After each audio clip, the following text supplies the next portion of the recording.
Welcome to Invisible No More, the podcast where we explore triumphs over trauma and the powerful journeys of healing and resilience. I'm your host, Shannon Huff, and together we'll shine a light on the stories of strength, hope, and the paths we forge to reclaim our lives. Let's dive in. This is Invisible No More. My name is Shannon Huff. I am the founder of Shield of Sisters, and with me today I have Kaila Fain. Kaila was at our conference, as many of you all may recognize her. She helped us find our warrior cry, the name of our angry person, and we sang. So it was a lot of fun. Kaila and I have known each other about 2 years. So Kaila, if you want to just start out kind of talking about um, who you are, where you came from, service wise, or um, how you got to where you are today. Sure. Thanks for having me, Shannon. I'm super excited. Yeah. I am an Army vet.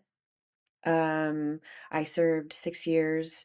My first 2 years, I was in the reserves. I was a construction equipment mechanic, and then my last 4 years, I was human resources when I went active duty. Um, Human resources in the military and outside of the military are not the same. No. So that didn't prepare me. um, I I have my degree in family and child services. I enjoy helping people. So here in my little community, I do a lot of like behavior modification for teenagers, like get your shit straight. Um, and then I also do some counseling, uh, like out of body conscience, literally for young women and young men for like mindset training. Okay. Wow. Yeah. That's a lot. That's yeah, you're right. And I am the new programs director for Shield of Sisters. Yes, Kayla is going to be creating our retreats and our conference and any kind of other events and programs we do. Um, Kayla has brought some energy to our organization that is just um next to nobody else. You're like I've told you a couple times you're like my little spirit animal because you say things I can't say as the executive director. And I appreciate that about you because when we're together, I can say all the important stuff we need. And then you come along and go, hey, look, this is how it Hmm. really is. And so I really appreciate that about you. And, we We've were, gotten some people to cry together. I know we're good at that, including ourselves. Um, Yeah. I find it, we talked to each other about 2 years ago, I think it was 2 or 3 years ago, before I really got going with Shield of Sisters. And um, a mutual connection connected us, Dan Horgan, who now does our social media. The organizer. And he was like, you need to talk to my friend Kayla. Like, if you're going to do this, you need to talk to Kayla. So I called you and you're like, well, do you have money? And I'm like, no, not yet, but I'm working on it. And then we got money and I called you. And now we're doing all the things together. Your husband is now the chairman of our board, Jay. Um, How freaking awesome is that? we're just growing exponentially. And it's Hmm. exciting because we're going to be able to reach that many more women. Yeah. Um, we're Yeah. not just one and twoing it like we have been, which has made a Yeah. huge impact, but there's so many more out there, as you and I both know. And, that kind of brings me to the survivor aspect of what we do. You and I are both survivors. We both have had a lot of different traumas in our life. And I think that's kind of why we connect because we can understand, you know what, I'm having a bad day. Like, Yeah. I don't want to talk about this today. You actually called me yesterday and I'm laying on my couch and I'm like, hello. Like, my I just need to anxiety was take a just at nap. I a was like, you get your nap, girl. I did. I did. And, I think that's so important to be able to have someone who understands, where that anxiety comes from, where, like, I just can't do anymore. I'm done today. I'm done. Yeah. I don't want to talk about any of this. I just want to be Shannon and sit on the couch and watch my crime shows because that's my gig. That's Yep. my Yep. that's my Yep. outlet.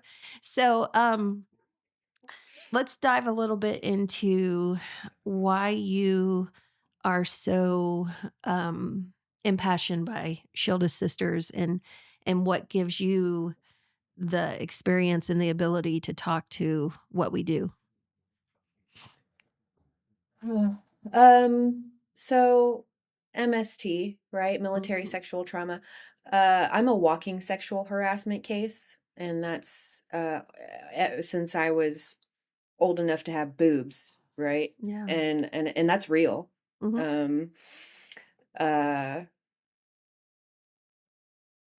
it I found myself in positions that I did not put myself in. It was more like things were happening in my private life, and I was seeking help from my NCOs, and it was, yeah, sure, I'll help you. If you scratch my back, I'll scratch yours. And I'm like, bro, you're fucking married. Like, I've met your daughter. Like, you bring her to the FRG meetings. Yeah. Like, you know, I can fucking see you. Yeah. And I say that all the time because it's like these people, these men, and not all men, right? But the ones that are preying on women just to get off, like these men are like, that's some fucking audacity and just existing, right? And so I've had my fair share of, situations, and um a couple of them I was not able to get out of, and then there were a few that they're not here to be able to tell you what's up, Hmm. you know?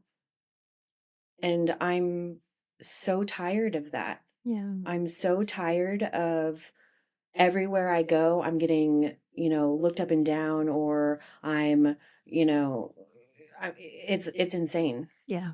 And so you wonder, and people wonder that are close to me, they're like, why are you so abrasive, or why are you so, um, people would call me a lot. Other people call me passionate. Other people call me, right? Like, I'm so fucking done with people taking advantage of my kindness or of Hmm. my energy and making me out to be this victim or bad guy. Like, I'll rip you in half.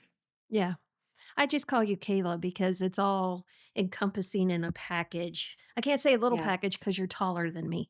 Um, I'm short. I'm pint sized, but I agree. You know, when you look a certain way, when you hold yourself a certain way, it often brings attention that you don't ask for, you don't want. My thing in the Navy was they always wanted to PT with me, walk down the street with me, or whatever. And their comments were always like, "Man, that's such a boost in the ego when you walk with Thomas over there." Because I mean, look at her, you know. And the more those comments came, the more weight I gained, the more shaggy I would let my hair get, anything to not draw that attention. And I think a lot of times we develop eating disorders, we develop um, bad hygiene, some of us, um, anything to not be looked at or touched, and at some point, we can either embrace our beauty and what we were born with, or we can continue down that path of not taking care of ourselves. And I really hope that people take a lesson from you and just be who you are. You're a beautiful woman and you're just who you are. And when we can embrace who we are, I think that strength gives us even more power than we have allowed ourselves, just so we won't be harassed or touched or assaulted. Yeah. That's why I'm like, I may be pretty, but my mouth ain't. Yeah. Like, you see me walking up and you're like, oh yeah, I'm going to be able to talk to her. And then you come up to me and I'm like, bro, step the fuck off. Yeah. You know? Yeah. And so it's like a whole thing. And I encourage women to, like, find out who they are. Yeah. But like, don't, don't be that person that's like, well, just play by their game. Just play Mhm. by the rules. Be quiet until you can. I, I fucking hate that. notion. That kind of notion is what got us all here. Just sit pretty, be quiet until you're asked or talked to. Bitch, Yeah. I'll fucking talk when I want to. Yeah. And And it, it's just I want women to just be strong in their words, find their voice, because them not using their voice is what got them in their positions. yeah. And some people might take offense to your language or to how you act. And I just want to say, one, we've all been in the military. And two, um, when you're so passionate about something, the words you use don't, I mean, it to me, it's not offensive. It's like you just can't handle reality. Like, this is what I'm saying, and I have to say it this way, and I'm using this language so you'll understand. Dude, like, step back, you know, because if you say it all like sweet and they're like, oh, yeah, she's just, no, sometimes you have to be so abrasive so they get it. It's like, oh, Well, don't on top of touch the me. fact that we're talking about rape. Yeah. We're talking about sexual assault. I'm not talking about, "Oh, you offended me," or Yeah. "This is politically correct and you were using you weren't." It's not that kind of conversation. Mm-hmm. I was raped. I Yeah. was assaulted, and I'm harassed all the fucking time. Yeah. If you can't handle my language, that sounds like a problem with you, You're the not with person who me. wrote the military sexual trauma title. Yeah. To make it more Like, palatable. yeah. Like, "Oh, unwanted sexual contact or unwanted contact." Bitch, it's rape. Yeah. Like, Call that's it where what I'm it at, is. and it's Yeah. everyone. Yeah. That's why I'm so mad and like, passionate. Call me whatever. I'm pissed. Yeah. Every woman that I can't I don't think I've met. I think I have met, but I'm saying that because maybe 2 out of my entire life, Mm. I have not met a woman that hasn't been, whether it be military or civilian. Men are attacking women just because we have orifices that they can get their dick off in about 30 seconds. Like, that's all they're chasing. Yeah. That's it. And we're stuck with this lifelong trauma, and women are making themselves smaller and quieter for what? Yeah. I'm tired of it. And if you have a problem with my language, like, then why don't you get in here and make some fucking change? Yeah. No, absolutely. And that's why I said that, is because we've just gotten to the point where we've had to put that pretty pink bow on it to make it more palatable for people. But when you tell them, oh, MST, they're like, well, what is that? And I've started just flat out saying rape. Because, like, I was talking to someone well, it was last night, I think it was. My days are all confused. And by the time we air this, it's not gonna be last night anyway. Um, and she's like, "Well, what do you mean MST? I mean, it's what do you mean it's not a verb?" And I'm like, "I wasn't MST'd. I wasn't military sexual trauma. I was raped. You were raped. You were assaulted." And when Mhm. we can say that, and like when we were at the conference last week and people were like, oh, MST. I'm like, no, oh, rape, you know? And I mean, we sit here and a lot of times our podcast is just survivor stories and how we get through it. But at some point we have to say, okay, we are survivors. We have survived betrayal. We've survived, did that really happen to you? Or were you drunk and laying in a bed with somebody and they touched you inappropriately? Come on. You know, the more we grow, we're going to get into so many different scenarios. And that's where that little umbrella comes from, MST. But we're going to call it at Shield of Sisters what it is: sexual assault, rape, sexual harassment, whatever, anything unwanted. We're going to call it the real thing, because until everybody realizes it, it's like that stigma of suicide and mental health. We don't talk about it. And now we're trying to erase that stigma. We're going to erase the stigma of rape because it's getting ridiculous. And see, my thing with that is that, like, it's the smallest things, right? You can take that and transfer it to any situation, right? Your voice, Hmm. the smallness of someone coming up to you in the office and just touching you on your arm, like, "Hey, Hey, did you see this? Don't fucking touch me. Yeah. Don't touch me. And that's how I am. I'm like, don't fucking touch me. Like, because you cross my boundary, and then I've already told you once, you're getting Yeah. headbutted the second time. Yeah. Because if you're too close to me, you're within range. Yeah. And that's how all women should be. Like, get people out of your bubble. make a boundary, Yeah. and then hard line your boundary. Don't let people cross them. Whatever boundary that is, moral, ethical, physical boundary, like, don't let people cross your boundaries. Yeah.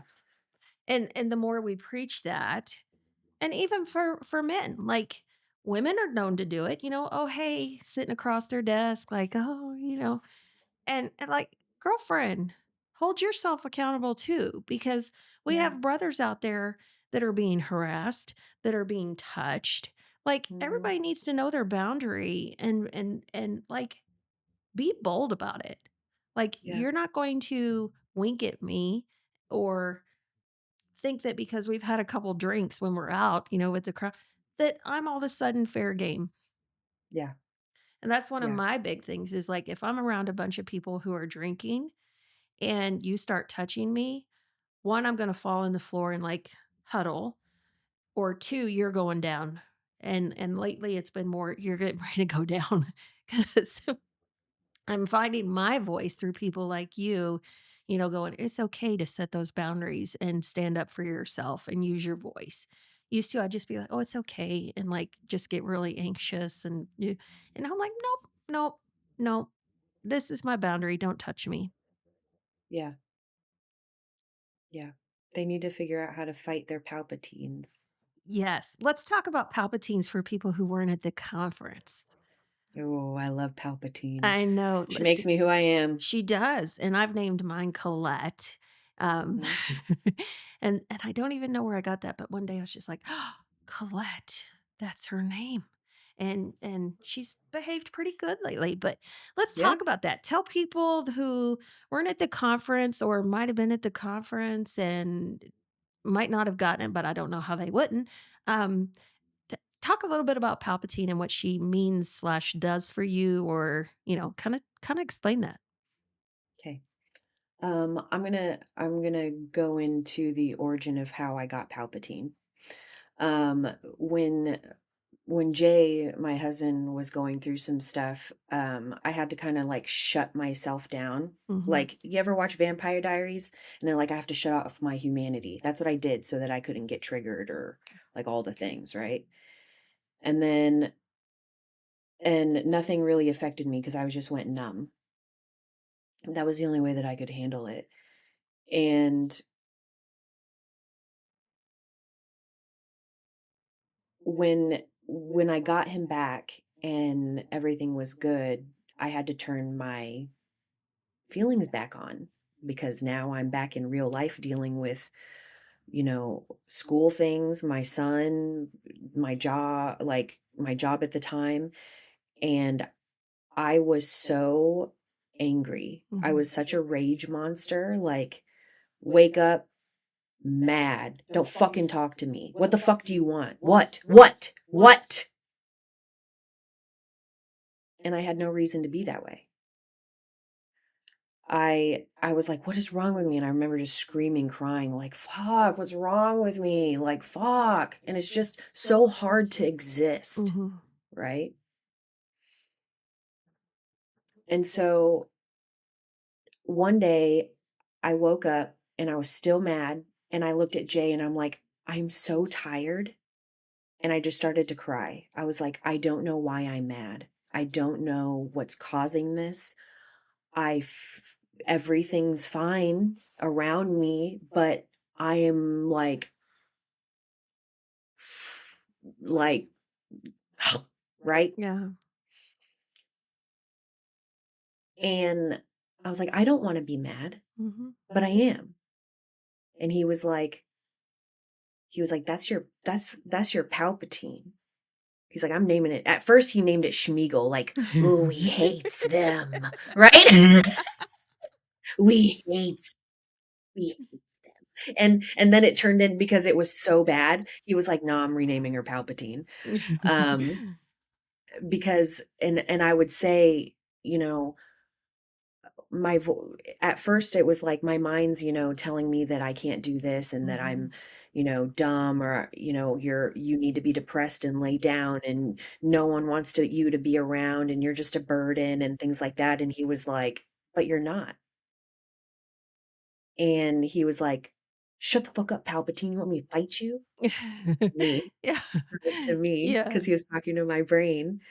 And it kind of just stuck. And now every time something's bothering me or I'm having a bad day, I just look at him and I'm like, Palpatine's being really mean to me today. Yeah. And it kind of gets me out of the responsibility of not being mean to you, but to allow them the knowledge that I'm being attacked. Something's happening in my brain. So excuse me while I try and figure this out. If you want to help me, but at least I'm not trying to be like, look, you know, Yeah.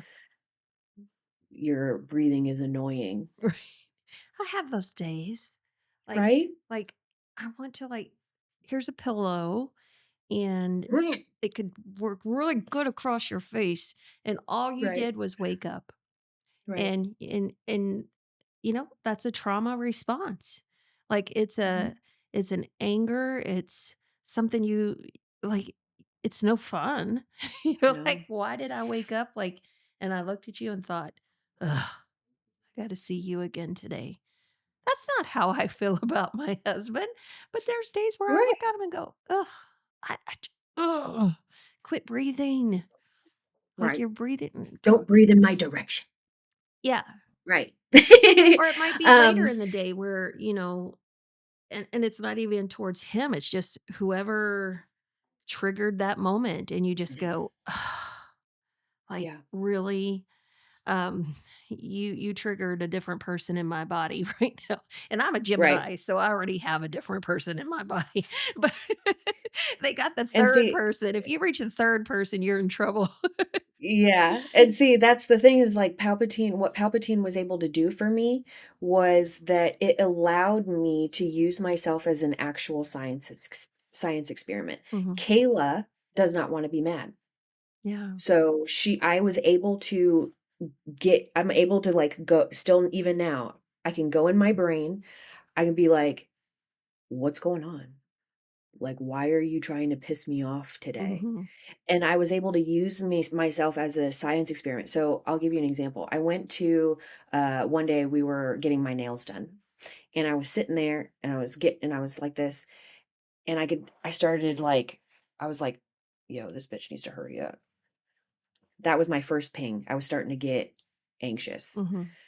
and I looked over at Jay, and I'm like, we need to hurry up. I'm like, getting mad for no reason. I could tell. I gotten to where I can tell when I'm going to start getting mad and I have no control over it, right?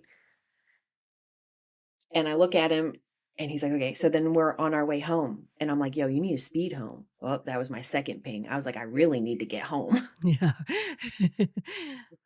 And I made a mental note of it. I was like, "Second ping." And so then we got to the house and I walk in the door and I get to the kitchen. I knew what I needed. I needed to get to my anxiety medication at that time when I was having to take it. Mhm. I needed to get to it, but I couldn't think. There was my strike three. I started like getting where I couldn't think. I'm like, ugh. I was like, fuck, okay. I grabbed it, I took it, and then obviously it didn't hit me right away. I started to bawl, right? Just crying. Nothing had fought. I just got my nails done, Right. right?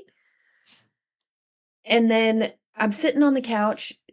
I roll a blunt and I'm sitting there and Jay walks in. I stop crying. I hadn't even started smoking yet. I stopped crying. I guess my medication had kicked in. I look at Jay and I'm like, did you just fucking see what just happened? I was Mhm. like, it was like I was having an out of body experience watching myself get anxious, noticing all of the tics that were making me anxious, and then getting there and then I had to take my boost bar and I was just looking and I still had tears on my face and I was Wow. like, what a little bitch. And we're gonna come back. We're gonna end this episode with that. What a little bitch, and come back in episode 2 with you, and talk a little bit more about how that works for you, and how maybe others can start seeing that in themselves and make it work for Yeah. them. So It's a whole physical experience. yeah. Mhm. All right. Well, we'll be back in the next episode and talk to Kayla a little bit more. So thank you for joining us, and be sure to tune in next time. We'd like to thank the members of our Founders Circle: Superbio, Walmart, USAA, Sauk County Veterans Service Office, National Electrical Contractors Association, and Julie Norton. Ask us how you can be a member of the Founders Circle today.